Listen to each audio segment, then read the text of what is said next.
ಇವತ್ತು ನಾವು ವಿಜಯಪುರ ಜಿಲ್ಲೆಯಲ್ಲಿ ಎರಡು ವಿಚಾರಕ್ಕೆ ತಮ್ಮನ್ನು ನಾವಿಲ್ಲಿ ಕರೆದಿದ್ದೀವಿ. ಒಂದು, ಪೊಲೀಸ್ ಇಲಾಖೆಯು ರಾಜ್ಯಾದ್ಯಂತ ಹಿರಿಯ ನಾಗರಿಕರು ಮತ್ತು ಒಂಟಿ ಮಹಿಳೆಯರ ಸುರಕ್ಷತೆ ಕುರಿತಾಗಿ ಆಸರೆ ಎನ್ನುವಂತಹ ಕಾರ್ಯಕ್ರಮವನ್ನು ನಮ್ಮ ಘನ ಸರ್ಕಾರ ಮತ್ತು ನಮ್ಮ ಗೃಹ ಸಚಿವರು ಮತ್ತು ನಮ್ಮ DGP ಸಾಹೇಬರು ಇದನ್ನು ಜಾರಿಗೆ ತಂದಿದ್ದರು. ಇದರನ್ನ ಮೂಲ ಉದ್ದೇಶ ಏನು ಅಂತಂತಂದರೆ, ಏಕಾಂಗಿಯಾಗಿ ವಾಸಿಸುವ ಹಿರಿಯ ನಾಗರಿಕರಿಗೆ ಮತ್ತು ಒಂಟಿ ಮಹಿಳೆಯರಿಗೆ ಸುರಕ್ಷತೆಯ ಭಾವ ಮತ್ತು ಅವರಿಗೆ ಒಂಟಿ ಭಾವನೆಯನ್ನು ಹೋಗಲಾಡಿಸಿ ಅವರ ಕುಂದುಕೊರತೆಗಳನ್ನು ನೀಗಿಸೋದರಲ್ಲಿ ಈಗಾಗಲೇ ನಾವು ಏನು ಮನೆ ಮನೆ ಪೊಲೀಸಿಂಗ್ ಕಾರ್ಯವನ್ನು ನಾವು ಮಾಡ್ತಾ ಇದ್ದೀವಿ. ಅದರ ಭಾಗವಾಗಿ ಹಿರಿಯ ನಾಗರಿಕರು ಮತ್ತು ಒಂಟಿ ಮಹಿಳೆಯರ ಭದ್ರತೆ ಮತ್ತು ಸುರಕ್ಷತೆ ಮತ್ತು ಭರವಸೆಯನ್ನು ತರುವಂಥ ಕಾರ್ಯವನ್ನು ಕೂಡ ಪೊಲೀಸ್ ಇಲಾಖೆ ಜಾರಿಗೆ ತಂದಿದ್ರು. ಇದನ್ನು ಕಳೆದು ಹಲವಾರು ತಿಂಗಳಿಂದ ನಾವು ಇದನ್ನು ಎಲ್ಲ ಬೀಟ್ ನಮ್ಮ ಜಿಲ್ಲೆಯಲ್ಲಿರುವಂಥ ಒಟ್ಟು 329 ಬೀಟ್ಗಳಲ್ಲಿಯೂ ಕೂಡ ಇದನ್ನು ಜಾರಿಗೆ ತಂದಿದ್ದೀವಿ. ಈಗಾಗಲೇ ಕಾರ್ಯಾಚರಣೆಯನ್ನು ಕೂಡ ನಡೀತಾ ಇದೆ. ಈ 329 ಬೀಟ್ ಸಿಬ್ಬಂದಿ ತಮ್ಮ ಬೀಟ್ ವ್ಯಾಪ್ತಿಯಲ್ಲಿ ವಾಸಿಸುವಂತಹ ಏಕಾಂಗಿಯಾಗಿ ವಾಸಿಸುವಂಥ ಹಿರಿಯ ನಾಗರಿಕರ ಮನೆಗಳನ್ನು ಗುರುತಿಸೋದು, ಒಂಟಿ ಮಹಿಳೆಯರು ಇರುವಂಥ ಮನೆಗಳನ್ನು ಗುರುತಿಸಿ ಅವರಿಗೆ ಒಂದು ಭದ್ರತೆ ಮತ್ತು ಸುರಕ್ಷತೆ ಮತ್ತು ಸಮಸ್ಯೆಗಳನ್ನು ಕುಂದುಕೊರತೆಗಳನ್ನು ಆಲಿಸುವಂಥ ಒಂದು ಕಾರ್ಯವನ್ನು ಮಾಡ್ತಾ ಇದ್ದಾರೆ. ಇದರ ಜೊತೆಗೆ ನಾವು ಒಂದು ಸ್ಟೆಪ್ ಎಕ್ಸ್ಟ್ರಾ ಹೋಗ್ಬಿಟ್ಟು ಸರ್ಕಾರದಿಂದ ಅವರಿಗೆ ಈಗಾಗಲೇ ಇರುವಂತಹ ಹಲವಾರು ಯೋಜನೆಗಳನ್ನು ಕೂಡ ಇದೆ. ಸೊ ಹೋಗಿ ಅವರ ಸುರಕ್ಷತೆ ಭದ್ರತೆಯ ಜೊತೆಗೆ ಅವರೇನಾದರೂ ಆ ಯೋಜನೆಗಳಿಂದ ವಂಚಿತರಾಗಿದ್ದರು ಅಂತಂತಂದರೆ ಆ ಯೋಜನೆಗಳನ್ನು ತಲುಪಿಸೋದನ್ನು ಕೂಡ ನಮ್ಮ ಬೀಟ್ ಸಿಬ್ಬಂದಿ ಒಂದು ಒಳ್ಳೆಯ ಕಾರ್ಯವನ್ನು ಕೂಡ ಮಾಡ್ತಾ ಇದ್ದಾರೆ. ಜಿಲ್ಲಾಧಿಕಾರಿಗಳಿಂದ ಅವರಿಗೆ ಇರುವಂತಹ ಎಲ್ಲ ಸೌಲಭ್ಯ ಯೋಜನೆಗಳ ಕುರಿತಾದಂಥ ಒಂದು ವಿಸ್ತೃತವಾದಂಥ ಮಾಹಿತಿಯನ್ನು ಪಡೆದುಕೊಂಡು ಅದನ್ನು ನಾವು ಬೀಟ್ ಸಿಬ್ಬಂದಿಗೆ ಕೊಟ್ಟು ಅವರು ಹಿರಿಯ ನಾಗರಿಕರಿಗೆ ಸಂಬಂಧಪಟ್ಟಂತಹ ಕಾನೂನುಗಳಿಗೆ ಸಂಬಂಧಪಟ್ಟಂತೆ, ತಂದೆ ತಾಯಿ ಮತ್ತು ಹಿರಿಯ ನಾಗರಿಕರ ಪಾಲನೆ ಪೋಷಣೆ ಮತ್ತು ಕಲ್ಯಾಣಕ್ಕೆ ಸಂಬಂಧಪಟ್ಟಂತೆ, ಮತ್ತು ಇಂದಿರಾ ಗಾಂಧಿ ರಾಷ್ಟ್ರೀಯ ವೃದ್ಧಾಪ್ಯ ವೇತನ ಆಗಿರ್ಬೋದು ಮತ್ತು ಸಂಧ್ಯಾ ಸುರಕ್ಷಾ ಯೋಜನೆಯ ಬಗ್ಗೆ ಆಗಿರ್ಬೋದು, ಅಂದರೆ 60 ವರ್ಷಕ್ಕಿಂತ ಮೇಲೆ ಇದ್ದವರಿಗೆ ಪಿಂಚಣಿ, 60 ವರ್ಷಕ್ಕಿಂತ ಕಡಿಮೆ ಇರೋರಿಗೆ ಪಿಂಚಣಿಯ ಸೌಲಭ್ಯ ಆಗಿರ್ಬೋದು, ಮತ್ತು ಹಿರಿಯ ನಾಗರಿಕರಿಗೆ ಬಸ್ ಪ್ರಯಾಣದಲ್ಲಿರುವಂಥ ರಿಯಾಯಿತಿ, ವಿಧವಾ ವೇತನ ಯೋಜನೆ ಆಗಿರ್ಬೋದು, ಮನಸ್ವಿನಿ ಯೋಜನೆ ಆಗಿರ್ಬೋದು, ಮತ್ತು ಮೃತ ರೈತರ ಪತ್ನಿಗೆ ಇರುವಂಥ ಯೋಜನೆಗಳಾಗಿರ್ಬೋದು, ಅಸಿಡ್ ದಾಳಿಗೆ ಒಳಗಾದಂತಹ ಮಹಿಳೆಯರಿಗೆ ಇರುವಂಥ ಯೋಜನೆಗಳಾಗಿರ್ಬೋದು, ವೃದ್ಧಾಶ್ರಮಗಳ ಬಗ್ಗೆ, ಹಿರಿಯ ನಾಗರಿಕರಿಗೆ ಸಹಾಯವಾಣಿ ಕೇಂದ್ರಗಳಾಗಿರ್ಬೋದು, ಹಿರಿಯ ನಾಗರಿಕರ ಹಗಲು ಯೋಗಕ್ಷೇಮ ಕೇಂದ್ರಗಳಾಗಿರ್ಬೋದು, ಹಿರಿಯ ನಾಗರಿಕರಿಗೆ ಗುರುತಿನ ಚೀಟಿ ಮತ್ತು ಈ ರೀತಿಯಾದಂಥ ಯೋಜನೆಗಳನ್ನು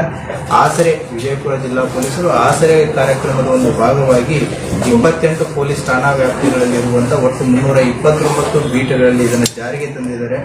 ಈಗಾಗಲೇ ಸುಮಾರು 73 ಈ ರೀತಿಯಾದಂಥ ಒಂದು ಯಶಸ್ವಿ ಸಕ್ಸಸ್ ಸ್ಟೋರೀಸ್ಗಳನ್ನು ನಮ್ಮ ಬೀಟ್ ಸಿಬ್ಬಂದಿಗಳನ್ನು ಮಾಡಿದ್ದಾರೆ. ವೃದ್ಧಾಪ್ಯ ವೇತನ ಒಟ್ಟು 14 ಜನ ಅವಕಾಶ ವಂಚಿತರಾಗಿದ್ದರು. ಅವುಗಳನ್ನು ಗುರುತಿಸಿ ಅದನ್ನು ಕನ್ಸರ್ನ್ಡ್ ಇಲಾಖೆಗಳಿಗೆ ಅವರ ಅಪ್ಲಿಕೇಶನನ್ನು ಹಾಕಿ ಅವರಿಂದ ಆದೇಶ ಕಾಪಿಗಳನ್ನು ಕೂಡ ಅವರಿಗೆ ಒಯ್ದು ಕೊಟ್ಟಿದ್ದಾರೆ.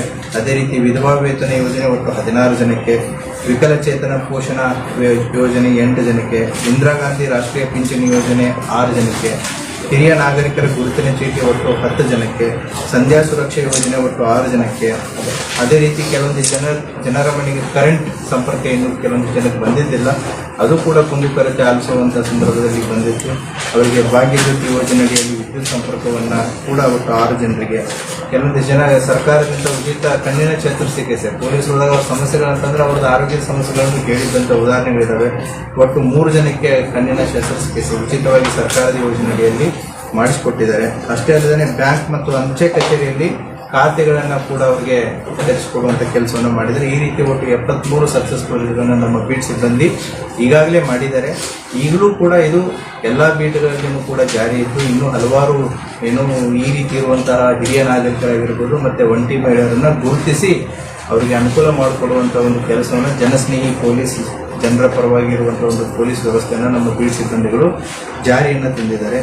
ಈ ಯೋಜನೆಯನ್ನು ಜಿಲ್ಲೆಯ ಎಲ್ಲ ಅಧಿಕಾರಿ ಮತ್ತು ಸಿಬ್ಬಂದಿ ವರ್ಗದವರು ಯಶಸ್ವಿಯಾಗಿ ಮಾಡ್ತಾ ಇದ್ದಾರೆ. ಇದನ್ನು ಇನ್ನೂ ಕಂಟಿನ್ಯೂ ಮಾಡ್ತಾ ಇದ್ದಾರೆ. ಮುಂಬರುವ ದಿನಗಳಲ್ಲಿ ಈ ಸಂಖ್ಯೆ ಇನ್ನೂ ಹೆಚ್ಚಾಗುತ್ತೆ.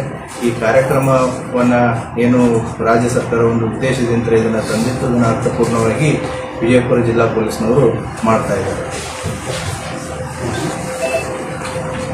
ಸೊ ಹೆಚ್ಚಿನ ಸಂಬಂಧಪಟ್ಟಂಥ ಮಾಹಿತಿನ ಸಕ್ಸಸ್ ಸ್ಟೋರೀಸ್ಗೂ ಕೂಡ ನಿಮಗೆ ನಾನು ವಾಟ್ಸಪ್ ಗ್ರೂಪಲ್ಲಿ ಹಾಕ್ತೀನಿ. I will share more details in the WhatsApp.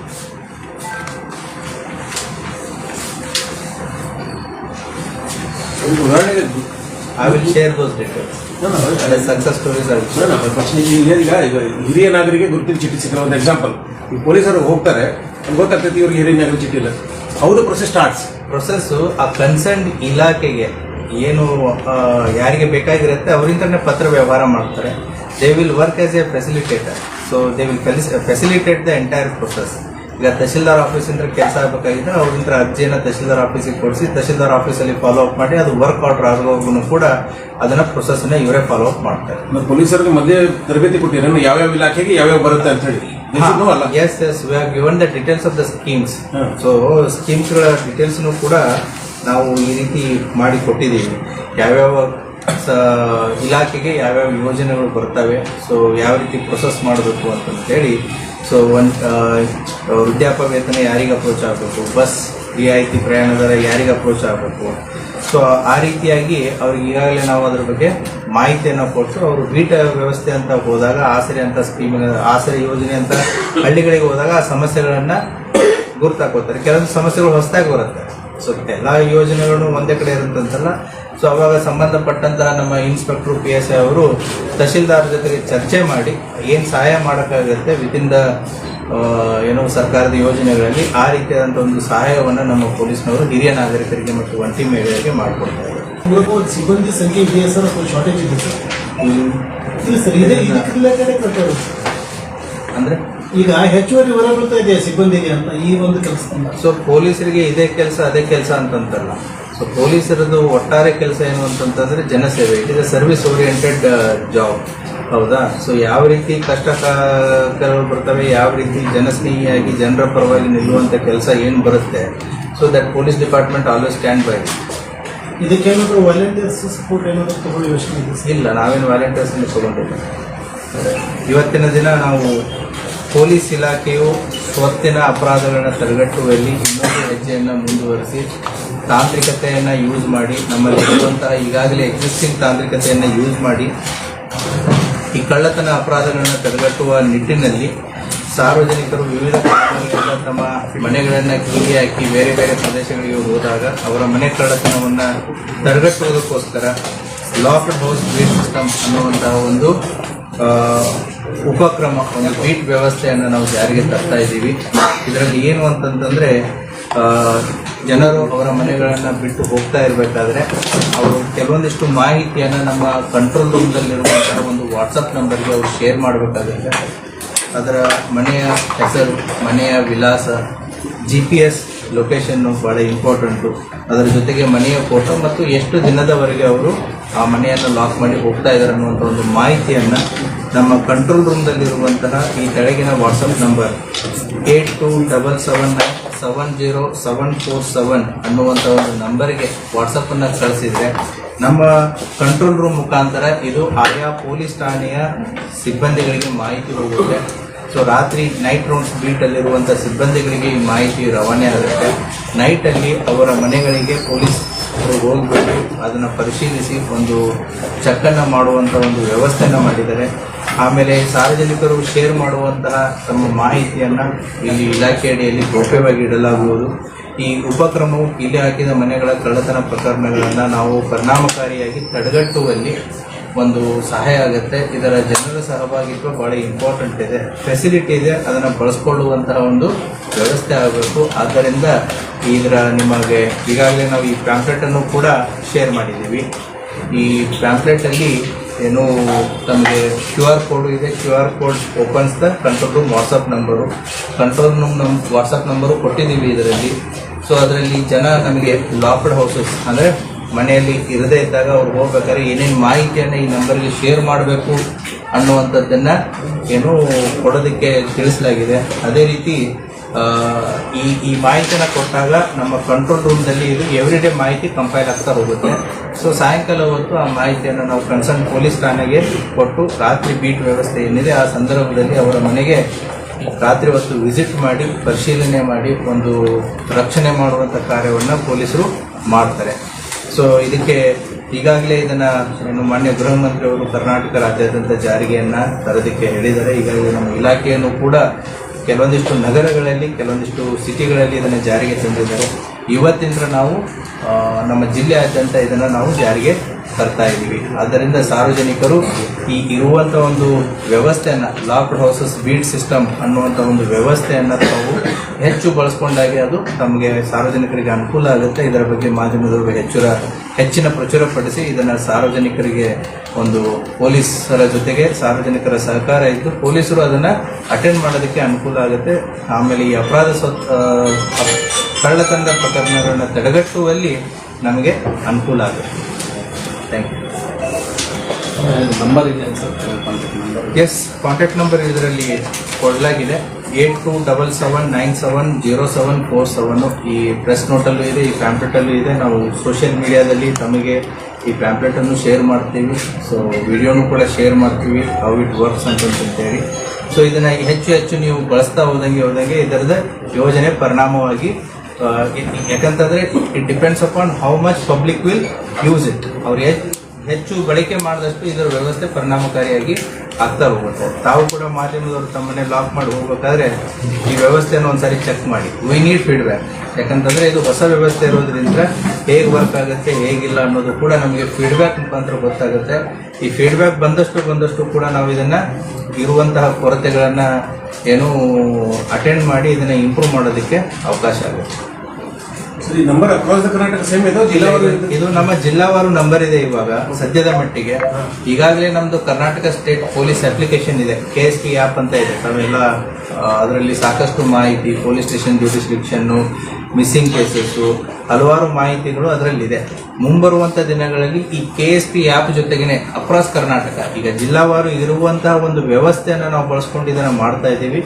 Most probably ಮುಂಬರುವಂಥ ದಿನಗಳಲ್ಲಿ ಆ KSP ಆ್ಯಪ್ ಅಡಿಯಲ್ಲೇ ಇದೊಂದು ಸಾರ್ವಜನಿಕರಿಗೆ ಉಪಯುಕ್ತವಾಗುವಂಥ ಒಂದು ಈಗೇನು ನಾವು ಲಾಕ್ಡ್ ಹೌಸ್ ಬೀಡ್ ಸಿಸ್ಟಮ್ ಅಂತ ಕೊಟ್ಟಿದ್ದೀವಿ, ಆ ವ್ಯವಸ್ಥೆನ ಆ ಆ್ಯಪಲ್ಲೇ ತರುವಂಥ ಸಾಧ್ಯತೆಗಳನ್ನು ಕೂಡ ಇದೆ. ಅವಾಗ ಅದು ಅಕ್ರಾಸ್ ಕರ್ನಾಟಕ ಸೇಮ್ ಆಗಿಬಿಡುತ್ತೆ. But as of now this is for ಜಿಲ್ಲಾವಾರು. Thank you sir. Sir, 2 subject ಹಾಂ ಕೇಳಿ ಇದು ಅಲ್ಲೇ ಹೊರಗೆ ಆಮೇಲೆ ಅಪ್ರಾಸ್ತರ ಮೇಲೆ 1 by 1 ಹೋಗೋಣ. ಈಗ ನೀವೇನು ಗಾಂಧಿ ಚೌಕ ಫುಟ್ಪಾತ್ ಮೇಲೆ ಜನ ಕೂಡ್ತಾರೆ ಅಂತ ಹೇಳ್ತಾ ಇದ್ದೀವಿ. Yes I completely agree with you. Police ಇಲಾಖೆ ನಾವು ಅವಾಗ ಅದನ್ನು ಕ್ಲಿಯರ್ ಮಾಡ್ತಾ ಇರ್ತೀವಿ. ಬಟ್ ನೀವು ಯೋಚನೆ ಮಾಡಬೇಕಿದ್ರಲ್ಲಿ ಅವರಿಗೆ ಒಂದು ಆಲ್ಟರ್ನೇಟಿವ್ ವ್ಯವಸ್ಥೆಯನ್ನು ಮಾಡಿಕೊಡ್ಬೇಕಾಗಿದೆ. ಅದರಲ್ಲಿ corporation place A very important role. ಹಾಗಾಗಿ ಅವ್ರಿಗೆ ಆಲ್ಟರ್ನೇಟಿವ್ ವ್ಯವಸ್ಥೆ ಮಾಡಿಕೊಟ್ಟು ಅಂತಂತಂದ್ರೆ ಹೋಗಿ ಅವರಲ್ಲಿ ಕೊಟ್ಕೋತಾರೆ. ಇಲ್ಲ ಗಂಟೆ ಮೇಲೆ ಕೊಡೋದಕ್ಕೆ ಸ್ಟಾರ್ಟ್ ಮಾಡ್ತಾರೆ, ಪೊಲೀಸ್ನವ್ರು ಬಂದು ಕ್ಲಿಯರ್ ಮಾಡೋದಾಗುತ್ತೆ. So mainly the corporation has to take care of it. Police ಇಲಾಖೆ ಅವ್ರಿಗೆ ಏನು ಸಹಾಯ ಸಹಕಾರ ಬೇಕು ನಾವು ಮಾಡೋದಕ್ಕೆ ರೆಡಿ ಇದ್ದೀವಿ.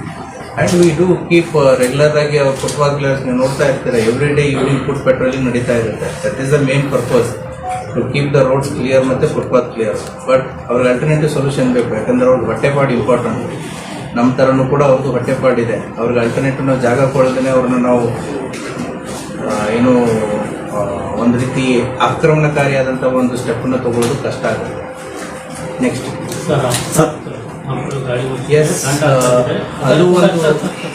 ಅದೊಂದು ಇಂಪಾರ್ಟೆಂಟ್. ಆಮೇಲೆ ಅದೇ ತರ ಆಟೋನು ಓಡಿಸ್ತಾ ಇದ್ದಾರೆ. ನೀವು ಜನವರಿಯಲ್ಲಿ ನೋಡಿರ್ಬೋದು, entire operation was with autos, ಹೌದಲ್ವಾ? ಸೊ ಆಟೋಗಳಲ್ಲಿನೂ ಕೂಡ ಸಾಕಷ್ಟು ಜನ ಡಿಸಿಪ್ಲಿನ್ ಬಗ್ಗೆ ಆಗಿರ್ಬೋದು, ಆಟೋಗಳು ಅಲ್ಲಿ ಇಲ್ಲಿ ನಿಲ್ಲಿಸೋದ್ರ ಬಗ್ಗೆ ಆಗಿರ್ಬೋದು, ಸಾಕಷ್ಟು ಅವಾಗಲೂ ಕೂಡ ಅವ್ರ ಮೇಲೆ ಸ್ಪೆಷಲ್ ಡ್ರೈವನ್ನು ಮಾಡಿಬಿಟ್ಟು ಆಟೋದಲ್ಲಿನೂ ಕೂಡ ಡಿಸಿಪ್ಲಿನ್ ತರೋದಕ್ಕೆ ಸಾಕಷ್ಟು ಪ್ರಯತ್ನಗಳು ಆಗಿದೆ. ಅದು ನಿರಂತರವಾದಂಥ ಒಂದು ಪ್ರಕ್ರಿಯೆ. ಅದೇ ರೀತಿ ಈಗ ನಾವು ಜಿಲ್ಲಾದ್ಯಂತ ಈಗ ಬರುವಂಥ ಜೂನ್ ತಿಂಗಳಲ್ಲಿ ಶಾಲಾ ಕಾಲೇಜುಗಳು ಮತ್ತೆ ಪ್ರಾರಂಭ ಆಗುತ್ತೆ. ನಾವು ಪೋಷಕರಿಗೆ ಏನು ಕೇಳ್ತಾ ಇದೀವಿ ಅಂತಂದರೆ, ನಾವು ಸಾಕಷ್ಟು ಅಪಘಾತ ಪ್ರಕರಣಗಳನ್ನ ನೋಡಿದಾಗ ಕೆಲವೊಂದಿಷ್ಟು ಅಪರಾಧ ಪ್ರಕರಣಗಳಲ್ಲಿ ಮೈನರ್ಸ್ ಡ್ರೈವ್ ಮಾಡ್ತಾ ಇರೋದು ಮತ್ತು ಮೈನರ್ಸ್ ವಿಕ್ಟಿಮ್ ಆಗಿರೋದನ್ನು ಕೂಡ ನಾವು ಸಾಕಷ್ಟು ನೋಡ್ತಾ ಇದ್ದೀವಿ. ಸೊ 2 ವೀಲರ್ ಇರ್ಬೋದು, 4 ವೀಲರ್ ಇರ್ಬೋದು, 3 ವೀಲರ್ ಇರ್ಬೋದು, any vehicle for that matter. So ಅಪ್ರಾಪ್ತರಿಗೆ ನೀವು ವೆಹಿಕಲ್ಸ್ಗಳನ್ನ ಕೊಟ್ಟು ಚಲಾವಣೆ ಮಾಡೋದಕ್ಕೆ ಕಾರಣೀಕರ್ತರು ಯಾರಾಗ್ತಾರೆ ಅಂದರೆ ಅವರು ಗಾರ್ಡಿಯನ್ಸ್ ಆಗ್ತಾರೆ. ಗಾರ್ಡಿಯನ್ಸ್ ಅವ್ರ ಪೋಷಕರಾಗಿರ್ಬೋದು ಅಥವಾ ಅವರನ್ನು ನೋಡ್ಕೊಳ್ಳೋರಾಗಿರ್ಬೋದು. ಆ ಹಿನ್ನೆಲೆಯಲ್ಲಿ ಕೂಡ ನಾವು ಡ್ರೈವನ್ನ ಸ್ಟಾರ್ಟ್ ಮಾಡಿದ್ದೀವಿ. ಈಗಾಗಲೇ 4 ಕೋರ್ಟ್ ಜಜ್ಮೆಂಟ್ಗಳನ್ನ ಕೂಡ ತಾವು ನೋಡಿದ್ದೀರಾ. ಸುಮಾರು 25,000 ದಂಡ, ಮತ್ತೆ ಡ್ರೈವಿಂಗ್ ಲೈಸೆನ್ಸ್ 25 ವರ್ಷ, ಅವು ಅಪ್ರಾಪ್ತರು 25 ವರ್ಷ ಆಗೋವರೆಗೂ ಕೂಡ ಡ್ರೈವಿಂಗ್ ಲೈಸೆನ್ಸ್ ಕೊಡಬಾರ್ದು ಅನ್ನೋದನ್ನು ಕೂಡ ಕೋರ್ಟ್ ಆದೇಶ ಮಾಡಿದ್ದನ್ನು ನೋಡಿದ್ದೀರಾ. ಮತ್ತೆ ಅದು ಗಾಡಿ ಏನು ಡಾಕ್ಯುಮೆಂಟೇಶನ್ ಆಗಿತ್ತು ಅದನ್ನು ಕೂಡ 1 ಇಯರ್ವರೆಗೂ ಕೂಡ ಕ್ಯಾನ್ಸಲ್ ಮಾಡಿರುವಂಥ ಜಜ್ಮೆಂಟ್ಗಳನ್ನ ಕೂಡ ತಾವು ನೋಡಿದ್ದೀರಾ. ಇದು ಕೇವಲ 1 ವಾರದಂತಲ್ಲ, ಇದು ಕಂಟಿನ್ಯೂ ಆಗಿ ನಡೀತಾ ಇರುತ್ತೆ. ಸೊ ಪರ್ಟಿಕ್ಯುಲರ್ಲಿ ಬರುವಂಥ ಜೂನ್ನಲ್ಲಿ ಮತ್ತೆ ಶಾಲೆ ಕಾಲೇಜುಗಳು ಪುನರಾರಂಭ ಆಗುತ್ತೆ. ಪೋಷಕರಿಗೆ ನಾವು ಅದನ್ನೇ ಹೇಳೋದು, ಅಪ್ರಾಪ್ತರ ಕೈಯಲ್ಲಿ ವೆಹಿಕಲ್ಸ್ಗಳನ್ನು ಕೊಡೋದ್ರಿಂದ 2 ರೀತಿ ಡ್ಯಾಮೇಜ್ ಆಗುತ್ತೆ. ಒಂದು ತಮ್ಮ ಸ್ವಂತ ಮಕ್ಕಳಿಗೆ, ಎರಡನೇದು ಅಪೋಸಿಟ್ ವೆಹಿಕಲ್ನಲ್ಲಿ ಕೂಡ ವಿಕ್ಟಿಮ್ಸ್ಗಳು ಇದ್ರು ಅಂತಂದ್ರೆ ಅವ್ರಿಗೂ ಕೂಡ ಯಾವುದೇ ರೀತಿಯಾದಂಥ ಇನ್ಶೂರೆನ್ಸ್ ಆಗಲಿ ಅಥವಾ ಸಹಾಯ ಸಹಕಾರ ಆಗಲಿ ಬರಲ್ಲ. ಯಾಕಂದರೆ ಇವತ್ತು ಡ್ರೈವಿಂಗ್ ಲೈಸೆನ್ಸ್ ಇರಲ್ಲ, ಬೇರೆ ಏನೂ ಇರಲ್ಲ. ಆದ್ದರಿಂದ ನಿಮ್ಮ ಮಾಧ್ಯಮದವ್ರ ಮೂಲಕ ನಾವು ಹೇಳೋದೇನು ಅಂತಂತಂದರೆ, ಅಪ್ರಾಪ್ತರ ವಿಚಾರ ಬಂದಾಗ ಪೋಷಕರು ಬಹಳ ಎಚ್ಚರ ವಹಿಸಿ, ಯಾಕಂತಂದ್ರೆ ಅವರ ಸಂಪೂರ್ಣ ಜವಾಬ್ದಾರಿ ತಮ್ಮದೇ ಆಗಿರುತ್ತೆ. ಸರ್, ಆಟೋ ಚಾಲಕ ಡಿಸಿಪ್ಲಿನೇ ಇಲ್ಲ ಹೇಳಿದ್ನಲ್ಲ, ಡಿಸಿಪ್ಲಿನ್ ಮೇಂಟೈನ್ ಮಾಡಿ ನೀವು ಜನರು ಹೇಳಿದ್ರೆ ಅವಾಗ ಅಷ್ಟು ಮಾಡಿದ್ರು, ಮತ್ತೆ ಅದೇ ಯಥಾಸ್ಥಿತಿ ಆಗಿದೆ. ಅದನ್ನು ನಿರಂತರವಾಗಿ ಮಾಡ್ತಾ ಇದ್ದಾರೆ. ಸರ್, ಗ್ರಾಮೀಣ ಭಾಗದ ಶಾಲೆಗಳಲ್ಲಿ ಮಕ್ಕಳನ್ನ ಯಾರಾದ್ರೂ ಬಸ್ಗಳಲ್ಲಿ ತುಂಬಿಕೊಂಡು ಹೋಗ್ತಾರೆ, ವೆಹಿಕಲ್ಗಳಿಗೆ ಇನ್ಶೂರೆನ್ಸ್ ಇರೋದಿಲ್ಲ, ಆ ರೀತಿ ಕಂಡು ಬರ್ತಾರೆ. ಯಾವ ವೆಹಿಕಲ್ಸ್ಗಳಲ್ಲಿ? ಶಾಲಾ ವಾಹನಗಳು ಈಗ ಬರುವಂಥ ಜೂನ್ ತಿಂಗಳಿಗೆ ಏನಿದೆ, ತಾವು ಅದನ್ನ ಏನು ಪ್ರಶ್ನೆ ಕೇಳಿದ್ರಿ, we want to conduct that drive just before the June. May 15th ಆದಮೇಲೆ ಈ ಶಾಲಾ ಕಾಲೇಜಸ್ಗಳಲ್ಲಿ ನಾವೊಂದು 3-4 ಪಾಯಿಂಟ್ಸ್ಗಳನ್ನ ಇಟ್ಟುಕೊಂಡು ವಿಲ್ ಹ್ಯಾವ್ 1 more ಡ್ರೈವ್. ಏನು ಅಂತಂತಂದರೆ, ಈ ಆ್ಯಂಟಿ ಡ್ರಗ್ ಕಮಿಟಿ ಅನ್ನೋದನ್ನು ಕೂಡ ನಾವು ಮಾಡಬೇಕು ಅಂತ ಇದ್ದೀವಿ. ಜೂನ್ಗೆ ಸ್ಟಾರ್ಟ್ ಆಗುತ್ತೆ. ಮೇ 15th ಆನ್ವರ್ಡ್ಸ್ ನಾವು ಇದನ್ನು ವರ್ಕನ್ನು ಸ್ಟಾರ್ಟ್ ಮಾಡ್ತೀವಿ. ಹೇಗೆ ಆ್ಯಂಟಿ ರ್ಯಾಗಿಂಗ್ ಕಮಿಟಿ ಅಂತ ಸ್ಕೂಲು ಕಾಲೇಜಸ್ಗಳಲ್ಲಿ ಇತ್ತು, ಹೈಸ್ಕೂಲು ಕಾಲೇಜಸ್ಗಳಲ್ಲಿ, ಅದೇ ರೀತಿ ಆ್ಯಂಟಿ ಡ್ರಗ್ಸ್ ಕಮಿಟಿ ಅಂತಂತಂತೆ ಈ ನಮ್ಮ ಹೈಸ್ಕೂಲು, PUC, ಡಿಗ್ರಿ ಕಾಲೇಜಸ್ಗಳಲ್ಲಿ ಅದನ್ನು ಕಂಪಲ್ಸರಿಯಾಗಿ ಮಾಡಬೇಕು ಅಂತ. ಅದನ್ನು ಮಾಡೋದ್ರಿಂದ ಒಂದು ಅವೇರ್ನೆಸ್ಸು ಆಗಿರ್ಬೋದು, ಮತ್ತು ಅದರ ಬಗ್ಗೆ ಚರ್ಚೆ ಆಗಿರ್ಬೋದು ಸ್ಟಾರ್ಟ್ ಆಗುತ್ತೆ. ಅದರ ಜೊತೆಗೆ ಸ್ಕೂಲು ಬಸ್ಗಳ ಬಗ್ಗೆ ಏನು ತಾವು ಹೇಳ್ತಾ ಇದ್ದೀರಿ, ಸ್ಕೂಲ್ ಬಸ್ಗಳ ಬಗ್ಗೆ ಒಂದು ವೆಹಿಕಲ್ಸ್ಗಳಿಗೆ ಎಲ್ಲ ರೀತಿಯಾದಂಥ ಡಾಕ್ಯುಮೆಂಟೇಷನ್ನು ಎಲ್ಲ ಇರಬೇಕಾಗುತ್ತೆ. ಅವ್ರದ್ದು ಪರ್ಮಿಟ್ ಇರಬೇಕಾಗುತ್ತೆ, ಮೇಂಟೆನೆನ್ಸ್ ಇರಬೇಕಾಗುತ್ತೆ. ಎವನ್ ವಿ ವಾಂಟ್ ಸ್ಕೂಲ್ ಬಸ್ ಒಳಗಡೆ CCTVಗಳನ್ನ ಕೂಡ ಅವ್ರು ಹಾಕಬೇಕಾಗುತ್ತೆ. ಎವನ್ GPS ಕೂಡ ಹಾಕಬೇಕಾಗುತ್ತೆ. ಆಮೇಲೆ ಡ್ರೈವರ್ಸ್ಗಳದ್ದು ಕಂಟಿನ್ಯೂಸ್ ಆಗಿ ಅವ್ರದ್ದು ಹೆಲ್ತ್ ಟೆಸ್ಟಿಂಗು ಕೂಡ ಮಾಡಬೇಕಾಗುತ್ತೆ. These are the basic minimum things school ಕಾಲೇಜಸ್ಗಳು ತಗೋಬೇಕಾಗುತ್ತೆ. Just before the school start ಆಗೋಕ್ಕಿಂತ ಮುಂಚೆ will conduct the special class. Sir, it was already in place, ಪ್ಲ್ಯಾನಲ್ಲಿ ಇತ್ತು. ತಾವು ಪ್ರಶ್ನೆ ಕೇಳಿದ್ರು. ಸರ್, ಗ್ರಾಮೀಣ ಪ್ರದೇಶದಲ್ಲಿ ಅಕ್ರಮ ಸಾರಾಯಿನ ಭಾಳ ಮಾರಾಟ ಆಗ್ತದೆ ಅಂತ ಕೇಳಿ ಬರ್ತಾ ಇದೆ ಸರ್, ಅದರ ಬಗ್ಗೆ ಏನು ಸರ್? ಈಗಾಗಲೇ ಪೊಲೀಸ್ ಇಲಾಖೆ ಅಕ್ರಮ ಸರಾಯಿಗೆ ಸಂಬಂಧಪಟ್ಟಂತೆ ಈ ವರ್ಷ ನಾವು ಮಾಡಿರುವಂಥ ಕೇಸುಗಳು ಏನಿದೆ, ಇಟ್ಸ್ ಆಲ್ಮೋಸ್ಟ್ ಏನು ಲಾಸ್ಟ್ 2 years ಕಂಪೇರ್ ಮಾಡಿದ್ರಿ ಅಂತಂದರೆ ನಮ್ಮ statistics almost 2 times the previous years. So ಅದು ಒಂದು ಡ್ರೈವ್ ನಡೀತಾ ಇದೆ. ಮತ್ತು 2 ಮತ್ತು 2ಕ್ಕಿಂತ ಹೆಚ್ಚು ಪ್ರಕರಣಗಳಲ್ಲಿ ಈ ಅಕ್ರಮ ಸರಾಯಿ ಮಾರಾಟ ಮಾಡೋರು ಯಾರಾದರೂ ಕಂಡು ಬಂದ್ರೂ ಕೂಡ ಅವ್ರನ್ನ ಗಡೀಪಾರು ಮಾಡೋದಕ್ಕೆ ಪ್ರಪೋಸಲ್ಸ್ಗಳನ್ನ ಸಬ್ಮಿಟ್ ಮಾಡೋದಕ್ಕೆ ಈಗಾಗಲೇ ಪೊಲೀಸ್ ಇಲಾಖೆ ಎಲ್ಲ ಪೊಲೀಸ್ ಠಾಣೆಗಳಿಗೆ ತಿಳಿಸಲಾಗಿದೆ. ಅಷ್ಟೇ ಅಲ್ಲದೆ ಈಗಾಗಲೇ ಯಾವುದೇ ಲಿಸ್ಟ್ ಆಫ್ ದ ಪೀಪಲ್ ಏನು ಕಳೆದ 3 ವರ್ಷದಲ್ಲಿ 2 ಅಥವಾ 2ಕ್ಕಿಂತ ಹೆಚ್ಚು ಪ್ರಕರಣಗಳಲ್ಲಿ ಯಾರು ಕಂಡು ಬಂದಿದ್ದಾರೆ ಅವ್ರನ್ನ ಗಡೀಪಾರು ಪ್ರಸ್ತಾವನೆಯನ್ನು ಸಲ್ಲಿಸೋದಕ್ಕೆ ಹೇಳಿದೆ. ಮುಂಬರುವಂಥ ದಿನಗಳಲ್ಲಿಯೂ ಕೂಡ ಹಲವಾರು ಗಡೀಪಾರು ಪ್ರಕರಣಗಳಲ್ಲಿ ಆ ಆರೋಪಿಗಳನ್ನು ಕಂಡು ಬರ್ತಾರೆ. ಐಜಾಜ್ ಮೊಮಿನ್ ಅಂತ ಹೇಳಿ ಒಂದು ಜಲನಗರ್ ಲಿಮಿಟದಲ್ಲಿ ಸರ್ ಒಂದು ಘಟನೆ ಗಟ್ಟಿ ಅಂತ ಹೇಳಿದ್ರೆ, ಐಜಾಜ್ ಮೊಮಿನ್ ಒಂದು ಶೋ ಪತ್ತೆಯಾಗಿದೆ ಸರ್. ಜಲನಗರ್ ಲಿಮಿಟ್ನಲ್ಲಿ ಶೋ ಪತ್ತೆಯಾಗಿದೆ, ಡೆಡ್ ಬಾಡಿ ಪತ್ತೆಯಾಗಿದೆ ಸರ್. ಒಂದು ಗಿಡಗೆ ಹ್ಯಾಂಗಿಂಗ್ ಆಗಿ ಅವ್ರ ಮನೆಯವರು ಅದು ಕೊಲೆ ಅಂತ ಹೇಳಿ ಆರೋಪ ಮಾಡ್ತಿದ್ರು ಸರ್. ಆಯ್ತು, ಅವ್ರಿಗೆ ಸ್ಟೇಟ್ಮೆಂಟ್ ಏನು ಕೊಡ್ತಾರೆ, ಬಂದು ಪೊಲೀಸ್ ಠಾಣೆಗೆ ಸ್ಟೇಟ್ಮೆಂಟ್ ಕೊಡಲಿ. ದ ಪೋಸ್ಟ್ ಮಾರ್ಟಮ್ ರಿಪೋರ್ಟಲ್ಲಿ, ವೈದ್ಯಕೀಯ ವರದಿಯಲ್ಲಿ, FSL ವರದಿಯಲ್ಲಿ ಅದರ ಬಗ್ಗೆ ಸ್ಪಷ್ಟೀಕರಣ ನಮಗೂ ಕೂಡ